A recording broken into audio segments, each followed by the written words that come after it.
시인 박인환의 고향이 인제라는 거 아셨습니까? 남다른 인재죠, 저한테는. 난 아버지의 고향일 뿐만 아니라 내 고향이기도 하다고 생각합니다.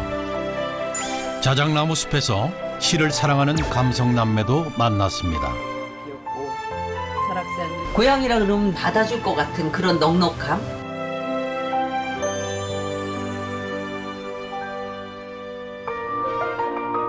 우리나라에서 땅이 두 번째로 넓은 인제.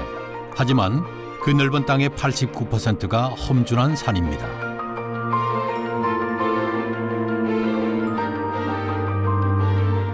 인제의 가장 중앙에 위치한 인제읍.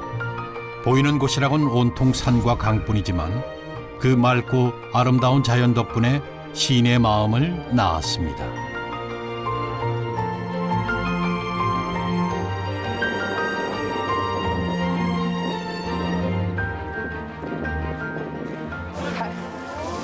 손님들로 한창 북적이는 시간. 갈비 3인분짜리 기름 없는 소금만. 네. 한 상 차려주세요. 뭐가 필요하세요? 저기 찌개 하나 올려주셨어? 눈코 뜰 새 없이 바쁜 사장님 정순덕 씨입니다.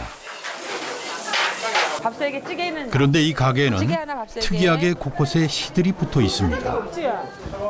오시는 손님들도 보고 제가 쓴 시도 있고요. 우리 이제 문협에서 시화전하고 제가 가져온 시도 있고요. 그래서 회원들 시도 좀 드문드문 있어요. 실향민이었던 아버지를 생각하면서 쓴 시랍니다. 정순덕 씨는 이 시로 등단까지 한 시인입니다. 창 2개. 2개 더 봐야 될 것 같은데. 뿌듯하고 또 가슴도 많이 아파요. 볼 때마다 아버지 생각에 너무너무 그 삶이, 당신 삶이 고달팠던 삶이라서 자꾸 기억이 나요. 장사하느라 바쁘실 텐데 언제 시를 쓰셨을까요? 썰물처럼 손님들이 빠져나간 시간. 잠시 한간 그 틈이 정순덕 씨에게는 금쪽 같은 시간입니다.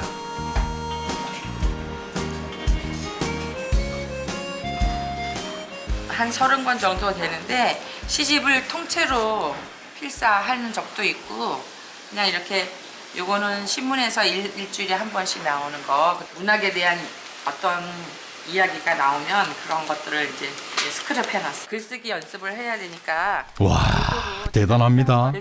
정말 열심히 공부해 오셨네요. 시는 그녀가 오랫동안 품어온 꿈이었답니다. 옛날에부터 문학에 대한 꿈을 갖고 있었는데 사는 게 너무 바쁘고 책 읽는 거에 대한 책을 많이 읽고 싶었어요. 그랬는데 집이 책을 사볼 형편은 안 되고 항상 내가 돈 벌면 책 실컷 사서 봐야지. 그게 꿈이었거든요. 고이 간직해 두었던 문학의 꿈. 언젠가는 펼치리라. 정순덕 씨는 아무리 사느라 바빠도 시를 놓고 싶지 않았습니다. 그래서 인제 어머님들을 모아 독서회를 꾸리기도 했죠. 직장 생활 할 때는 또 잃어버리고 살다가 책 읽는 사람들끼리 모여서 이렇게 토론도 하고 그러면 좀 더 발전을 할 수 있지 않을까. 그래서 이제 도서관에 가서 책 빌리는 분들, 엄마들을 6, 7명 정도가 돼서 시작했던 게 어머니 독서회가 지금까지 23년이 넘었어요. 이야, 시가 왜 그렇게 좋으신가요? 못하는 말 느꼈지만 표현을 하지 못했던 것들을 표현하잖아요. 그럴 때 시가 어떤 기쁨도 주고 저한테 위로도 주고 위안도 해주고 힐링도 해주고 다 이게 시로 통해서 저는 그런 거를 다 대리 만족하고 있거든요.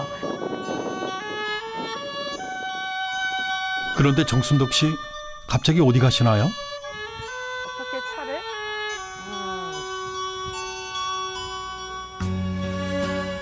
아니, 여긴 어디죠? 벽화가 심상치 않아 보이긴 한데 우리는 버지니아 울프의 생애와 한 잔의 술을 마시고 우리는 버지니아 울프의 생애와 목마를 타고 떠난 숙녀의 옷자락을 이야기한다. 다들 한 번씩은 들어보셨죠? 박인환 시인이 바로 인제 출신이랍니다. 술을 이렇게 제가 이렇게 하면 부어드리는 그런 모습으로 이 연출이 되죠, 아마? 이렇게 하면.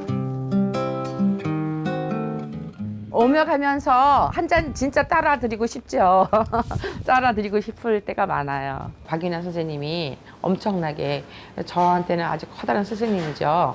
그때는 지금보다도 시쓰기가 더 어려웠을 시기인데 그렇게 멋진 시들을 이렇게 쓰셨다는 것. 또 박윤아 선생님이 인재 출신이라는 것 때문에 엄청 자부심을 느끼고 있고요. 인재의 큰 자산이라고 생각해요. 1950년대 세련되고 낭만적인 모더니즘 계열의 대표적 시인이었던 박인환 시인. 그를 기리기 위해 조성된 거리를 걷다 보면 박인환 문학관에 닿습니다. 박인환 시인은 30년이라는 짧은 생을 살다 가셨지만 그가 남긴 시는 지금까지도 많은 사람들에게 불리고 있죠. 시인의 생애와 그의 문학 세계를 이 문학관에서는 한눈에 볼 수가 있습니다.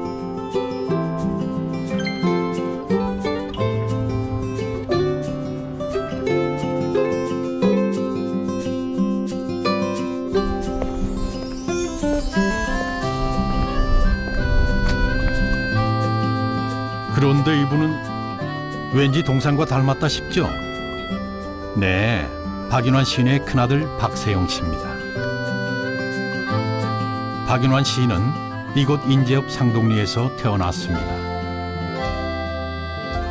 여기가 아버지 생가 상동리 159번지. 아버지가 26년생이시고 11살에 서울로 옮겨 가시면서 여기는 누가 거주하지도 않고 다 이렇게 해서 마모가 훼손되고 그래서 없어졌기 때문에 생가 터임을 말해주는 조형물만이 덩그러니 남아있지만 아버지를 그리워하는 아들에게는 이 흔적마저도 애틋합니다. 박세영 씨가 이곳 인제를 자주 찾는 이유이기도 하지요.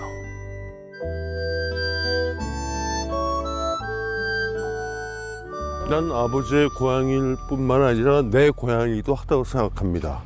내 본족 지구동요, 우리 조상들이 한 300여 년을 거주하셨다 그러는데 여기에 피가, 여기에 혼이 나에게 난 들어와 있다고 그렇게 생각을 해요.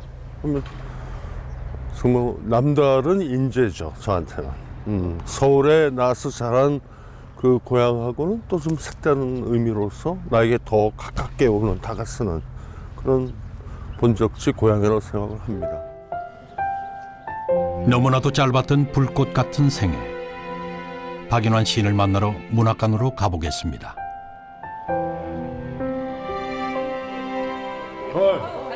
오랜만에.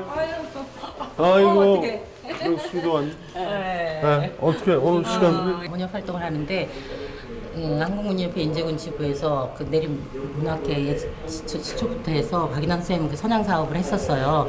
문학제, 박인환 문학제로 해서 지금까지 쭉 해오고 있는데 당연히 자제분이니까 초대를 해야 되잖아요. 그래서 그렇게 하면서 박인환 문학제를 하면서 만나게 됐어요. 정순덕 씨는 출생지가 인제군 인제면 상동리에. 내가 상동리 150번지고 여기는 200 몇 번지인가. 그러니까 같은 동네라고 생각을 해요. 그래서 아마 내가 서울에서 낳지 않고 여기서 인제에서 낳았으면은 저기 새까만 여동생 같이 어릴 때 보지 않았을까 할 정도로. 오라버니. 타임머신을 탔나요? 문학관은 박인환 시인의 활동했던 주무대이자 그의 작품의 산실 1940년대 명동 거리를 그대로 재현해 놓았습니다. 그 시절 박인환 시인이 운영했던 서점이라는군요. 책을 파는 게 목적이 아니셨다고. 그냥도 막 주고. 그러니까 책을 팔아서 뭐 좀 수입이 있으면 그날 저녁에 여기 그 많은 문인들이 출입을 했어요. 무슨 뭐 오장환, 김기림, 김광석, 우리나라 초기 그 모더니스트 시인들, 그분들 저녁에 막걸리를 아버지가 사셨대요.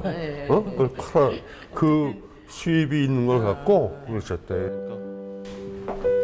책을 좋아했던 박인환 시인이 마음껏 책을 읽고 싶어 차렸다죠.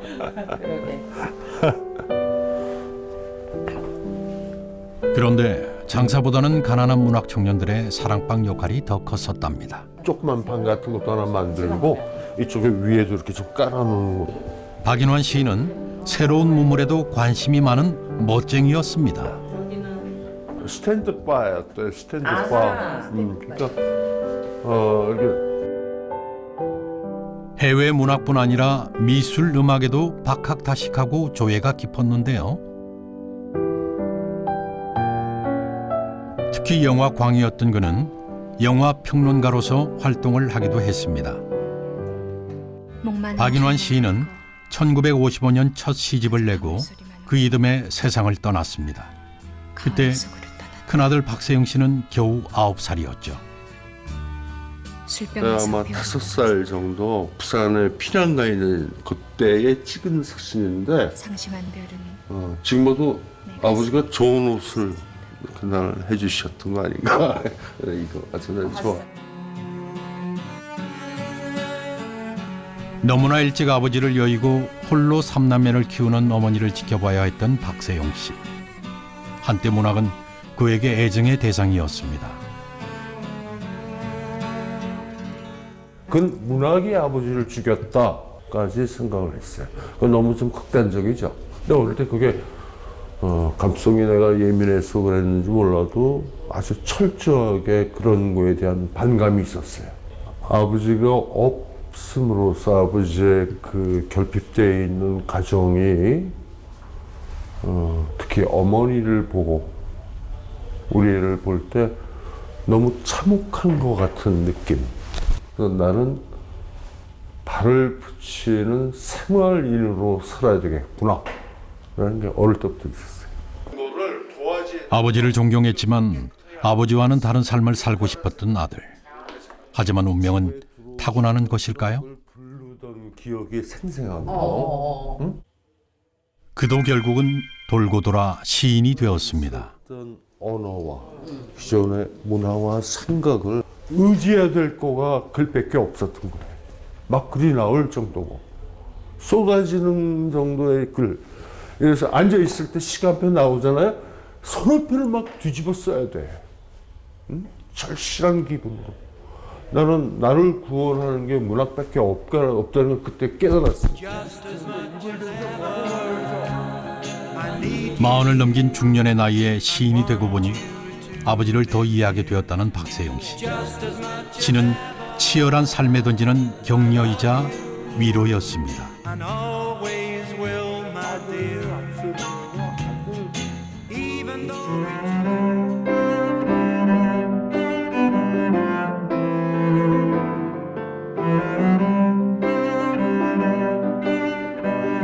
박인환 문학관 바로 옆에는 좀 독특한 건물이 지어지고 있습니다. 인제 기적의 도서관이라는군요. 독특한 외관이 딱 봐도 범상치 않은데요. 박인환 문학관의 일종의 형제라고 해야 되나요? 어떻게 보면은 증축의 개념으로 풀고 싶었던 게 초기 아니었고요. 아침부터 저녁까지 여기에서 쉼터로서의, 그리고 책을 정말 공부하기 위한 책이 아니라 정말 삶 속에서 자연스럽게 그냥 삶과 함께하는 그런 책과 함께하는 그런 장소가 제공되길 바라고 있습니다. 와, 내부는 더 멋지네요. 탁 트인 공간이 둥글게 펼쳐지는데요. 나중에 저기 다 책들이 꽂히겠죠?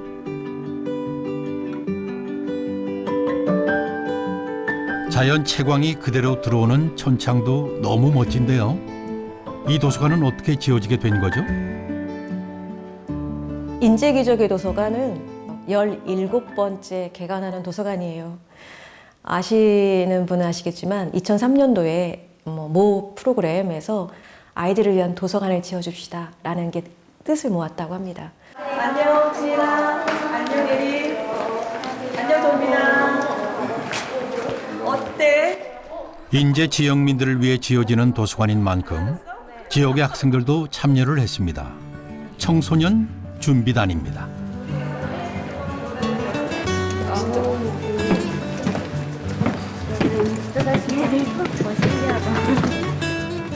오 년 전 도서관 건축을 시작하면서 아이들의 의견을 받아 아이들의 눈높이에 맞는 도서관을 꾸미기 위해 노력했답니다.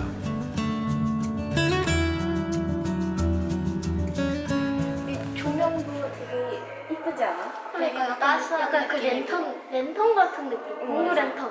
이 도서관에 제가 조금이라도 기여를 한 것 같고요. 친구들이랑 같이 모여가지고 활동을 할 수 있다는 게 좋은 경험인 것 같아요. 인재라고 하면 딱히 기억나는 이미지나 이런 것도 없고 해서 약간 아쉽긴 했는데 약간 이렇게 큰 도서관이 지어졌으니까 이름도 조금 더 알릴 수 있게 돼서 좋은 것 같아요.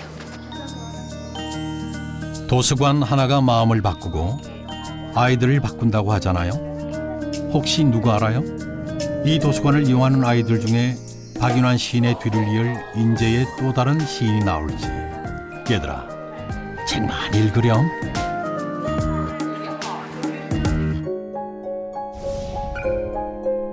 인재의 산이 품은 수많은 절경 가운데 빼놓을 수 없는 곳, 바로 자작나무 숲입니다.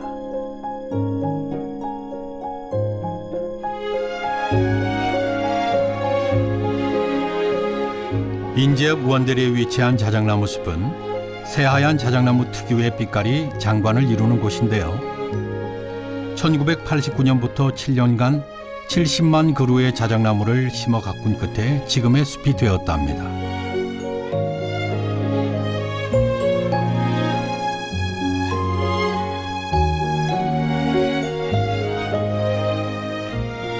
자작나무 숲 바로 앞에 여긴 어딜까요?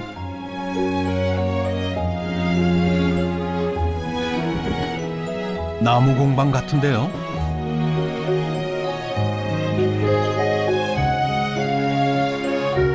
재료가 아무래도 껍데기가 하얀 것이 자작나무네요. 두 분은 5년 전 이곳으로 귀촌하셨다는데요. 시를 사랑하고 자작나무 숲을 사랑하는 감성 남매랍니다. 설악산 눈이 녹으면 사실 뭐 우리가 뭐 목마숙녀나 뭐 세월이 가면은 정말 노래 가사 말도 있고 하지만 얘는 사실은 좀 잘 모르거든. 두 분은 인제가 고향이지만 자작나무 숲을 알게 된 지는 얼마 안 됐다는군요.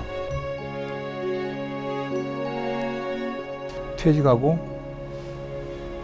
좀 더 쉬었으면 하고 있는데 이 친구가 연락이 왔어요. 오빠 이제 퇴직했으니까 여기 정말 너무 좋으니까 한번 와봐. 와서 그냥 한번 느껴봐. 한번 그냥. 자작나무 숲, 사실 그때까지만 해도 자작나무 숲을 제가 한 번도 안 가봤었어요. 그래서 이제 어느 날 와서 자작나무 숲을 한번 올라갔다 왔는데 정말 좋았어요. 그래서 이게 뭐냐면 이게 첫 번째 딱 느낌이라는 게 있잖아요. 그죠? 깎고 다듬고 하루 종일 자작나무 향에 취해 있어도 지겹지 않다는 이상균 씨. 자작나무와 제대로 사랑에 빠지셨네요. 좋아하면 궁금하다 하잖아요. 자작나무에 대한 공부도 독학으로 하셨답니다.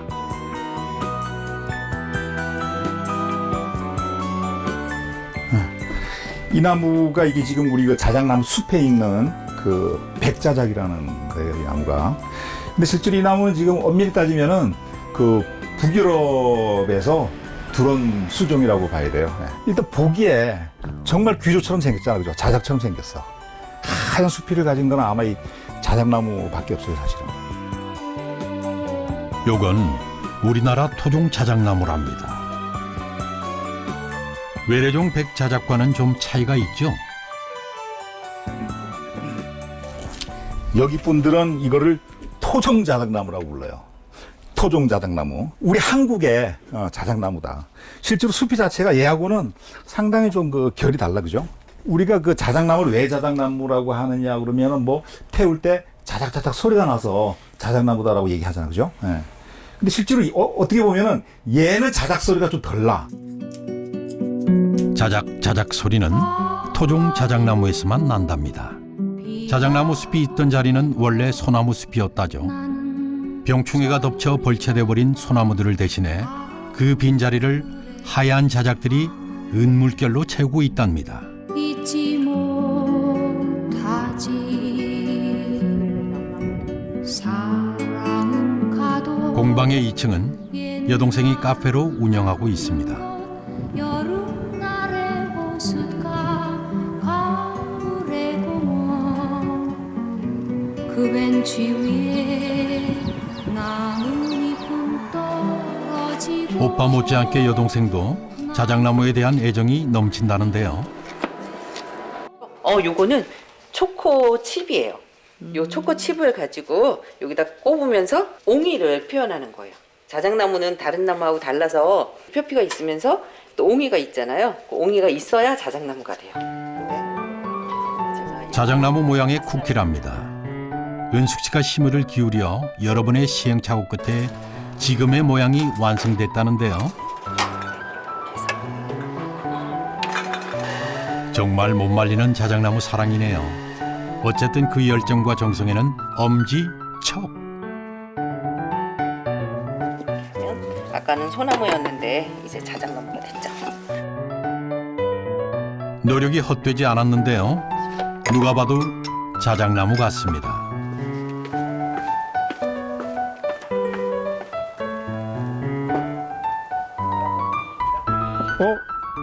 어이구 금방 구운 쿠키네. 가꾼 쿠키와 자작나무 일자. 쿠키에 곁들이는 차도 자작나무 잎으로 만든 차. 그야말로 기승전 자작나무네요. 자작나무 잎을 우리가 갈아놓는 거잖아 이게. 자작나무 잎차하고 같이 마시면은 정말 이거는 아주 그 잘 어울리는 그런 맛이에요. 이게 자작나무 향이. 두 분 사랑하는 자작나무 숲에서 행복하십니까? 우리가 고양이 주는 그 느낌 있잖아요. 푸근하고 뭐 고양이라 그러면 내가 조금 뭘 잘못해도 받아줄 것 같은 그런 넉넉함. 그냥 그런 고양이에요. 고양이 말 그대로. 더 이상 뭐 표현할 거 없이. 그렇네. 정말 멋진 표현이네. 고양이니까 다 품어주고. 그러니까 도시에 살면은 사실은 뭔가 쫓기는 기분이 들 수밖에 없잖아, 그죠? 근데 여기는 사실은 제가 시간을 가져가는 거지 시간이 나를 쫓아온다고 생각을 안 해요. 정말 좋아요. 네, 사랑하는 데 이유가 있겠습니까? 고향이 그런 거죠. 박인환 시인도 고향을 생각하며 시를 남겼습니다.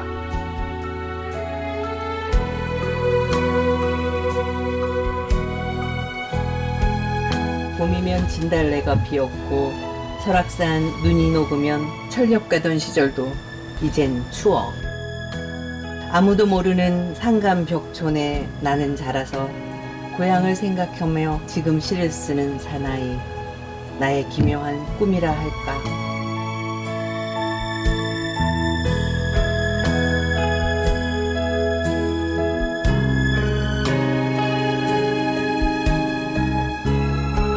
어려서 그땐 확실히 평화로웠다. 운동장을 뛰어다니며 미래와 살던 내 동무들은 지금은 없고 연기 한 줄기 나지 않는다. 황혼 속으로 감상 속으로 산은 달린다. 고향의 노래가 자작나무 숲에 울려 퍼집니다.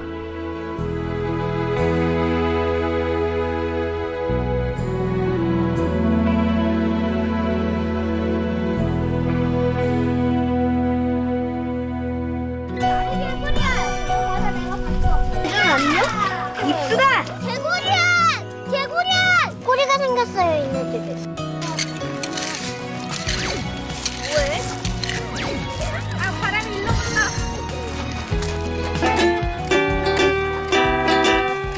내일 아침에 하고 가요. 그러면 그 그릇을 갖고 와서 놓고 아니 이번 거는 큰 거를 옆에다 일자로 하나 걸쳐놓고 벌써 이제 고향 제2의 고향처럼 생각하고 있어요. 뭐하게? 어디라도 난 좋은 걸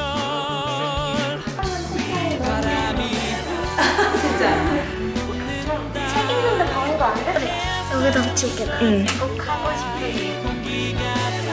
깜찍적이네.